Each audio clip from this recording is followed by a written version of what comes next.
Welcome to another episode of Fear the Old Lore, where we compare the English and Japanese versions of games for more insight into their lore. This episode is going to be a little rougher than some others, and will re-examine information pertaining to Serosh, the Stormlord, and the Sun Realm based on what we've learned from Shadow of the Erdtree. In one of my previous videos, I theorized that Placidusax could be the Stormlord. That position may be weakened somewhat with the advent of the DLC and the inclusion of divine beasts whose powers are affiliated with storms. However, one surprisingly major detail it seems we were all overlooking is that the Banished Knights may have originally served under Serosh before serving Lord Godfrey. If we take a close look at the Banished Knight shield as well as the commander's rallying standard, there's a pretty weird depiction of what I initially thought was some kind of bird or phoenix.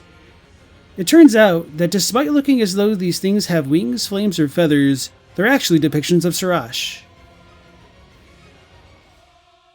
I have to admit that I was pretty embarrassed at how long it took me to notice this detail, and I wondered just why it took so long. Part of it, I think, is that these depictions don't look particularly lion-like, but beyond that, when I think of Serosh, I tend to think of the generic lion we see on a number of plaques and banners throughout the lands between. Funnily enough, when we look at the tree and beast surcoat, which depicts Serosh by name, we get a version of Serosh that more closely matches what we find on the Commander Standard and Banished Knight shield. This might seem like just another neat little detail without much relevance to the broader game, but believe it or not, this might just be the missing link in a chain which can help tie more disparate parts of the lore together. So then, let's start pulling at different threads and see where we end up, starting with the Banished Knights themselves.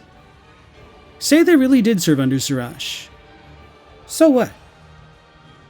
Well, from Oleg and Engvall's spirit ashes, we're told that the two served as the so-called Wings of the Stormlord. In their Japanese descriptions, at least. If the Banished Knight served Serosh, could that then imply that he was the Stormlord? Maybe. It'd certainly fit well with how the Divine Dancing Lion can conjure up storms. But then again, there's this weird connection Serosh has to Malekith which might cast doubt on this claim. For whatever reason, although Malekith serves as the beast clergyman of Farum Azula's Garank, when you turn in your 7th stalk of Deathroot to him, he'll gift the player with the Beast Claw Great Hammer, whose claws are meant to represent Serosh, the Lord of Beasts, and Regent to Lord Godfrey.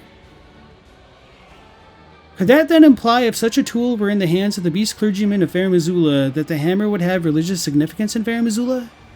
And if so, would that then mean Serosh was a vassal of a greater Farum Azulan empire? One of the items that's annoyed me for the longest time is none other than Godfrey's icon, which says when Godfrey vowed to become a lord, he took the beast regent Serosh upon his back to suppress the ceaseless lust for battle that raged within. Of course, when we fight Godfrey, he reverts back into being Horalu once Serosh is removed from his back, which implies his identity as Godfrey is contingent upon his union with Serosh. But then we have the Elden Lord set, which says he led the war against the giants and faced the Stormlord alone. Although the Elden Lord set could be retroactively applying his new identity over his old one, we're told it was Godfrey who faced the Stormlord, which could imply that Serosh was already on his back when he faced it, meaning Serosh couldn't be the Stormlord. However, it should also be noted that Marika says Godfrey, not Horalu, must put the giants to the sword for the age of the Erdtree and the First Church of Marika. So then, if Godfrey needs Serosh to be Godfrey, then Godfrey must have already had Serosh on his back before the war against the giants and his fight against the Stormlord if the Elden Lord set was written chronologically. Although I hate resorting to using this kind of argument, it's possible that these lines referring to Godfrey could be the byproduct of dev oversight, since the name Horalu seems to be a later addition to his storyline, since we have in-game audio files where Gold Mask is called Horaru instead. Horaru, the Gold Mask. So, was Godfrey when he fought the giants and the Stormlord, or is he Horalu? I don't know. It's arguable.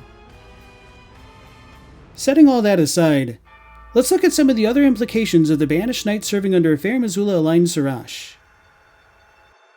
If the outposts and forts with the Banished Knight equipment originally belonged to Serosh, then the battlefields littered with Banished Knight armor like the Shadowkeep and Middle Lane Dell could have featured soldiers loyal to him as well.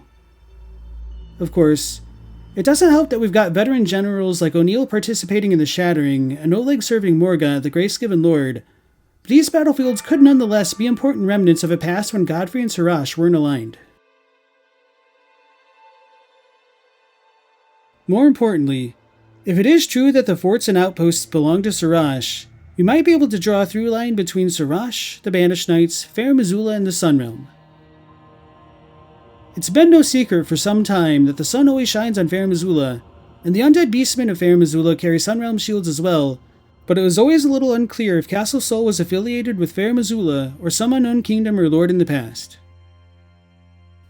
I'd argue that since the vast majority of the masonry in Castle Sol, that is the Castle of the Sun, is identical to that of the other Banished Knight posts, and that the flower-like depiction of the sun can be found in both Farum Azula and Castle Sol, that there's enough of a connection between them that it's suggestive of a greater pattern. One of the difficulties drawing these conclusions in the past was the oddity of the Banished Knights themselves.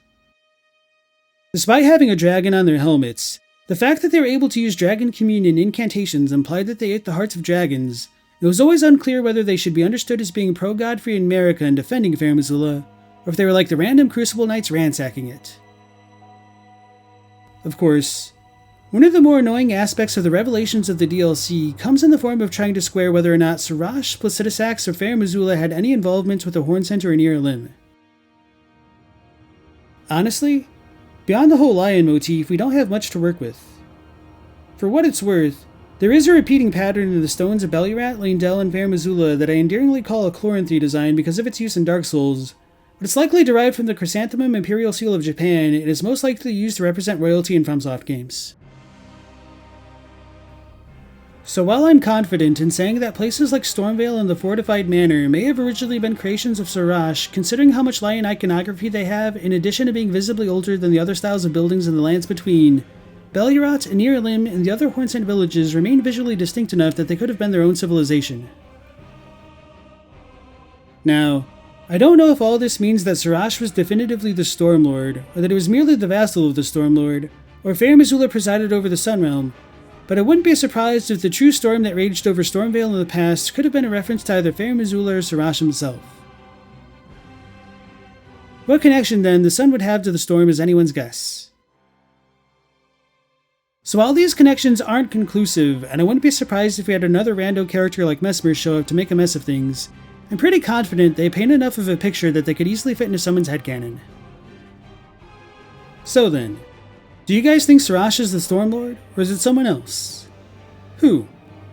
Let me know in the comments below, and if you enjoyed the video, please consider leaving a comment, a like, or a sub.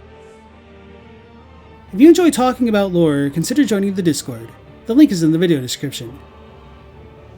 I'd also like to give a special thank you to all my patrons and channel members for their continued support, and you for watching till the end.